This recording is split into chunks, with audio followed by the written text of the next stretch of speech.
હા લાય. હેલો. સાંભળો, હા, મેં જોરદાર કરી નાખ્યું. હું કર્યું તે બાજુ? મેં શું કર્યું, મેં છે ને એમેઝોન પરથી શોધીને મોંઘી આઈટમો ઓર્ડર કરી દીધી. હે? હવે સાંભળો, હવે છે ને આઈટમો ઘરે આવશે ને એટલે હું ના પાડી દઈશ કે નથી જોઈતી એમ.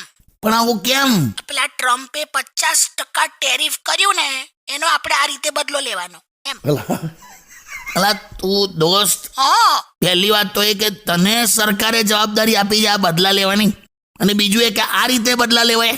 મને જે સૂચ્યું એ મેં કર્યું. ખોટું સૂજ્યું છે પણ એનું કશું નુકસાન નહીં થવાનું. રિફંડની પોલિસી હોય આ લોકો પાસે. આ તો કઈ નહીં. કઈ નહીં. મને એમ કે તે પેલું કેશ ઓન ડિલિવરીનું ઓપ્શન રાખ્યું હતું ને, એટલે તે મારા કાર્ડથી પેમેન્ટ નહીં કરી નાખ્યું ને, એવું બધું મને ખબર નહીં. તો હવે આ કપાશે મારામથી. તો ચિંતા ના કરશો, એ રિફંડ આવી જશે પાછું. એટલે આ બધું કર્યા કરવાનું મારે યાર. તું હેલો, હા, તું યાર નવરા બેઠા પણ ખર્ચો કરાવી દે છે. બોલ, શું હવે? તું બિઝી રે, કંઈક ને કંઈક કામમાં વ્યસ્ત રે, નવરી ના બેસ. ઓકે, તો પછી બ્યુટી પાર્લર જઈ આવું છું. પાછો ખર્ચો ના. હેલો બે, એ આખો સ્કેમ છે. હેલો બે યાર.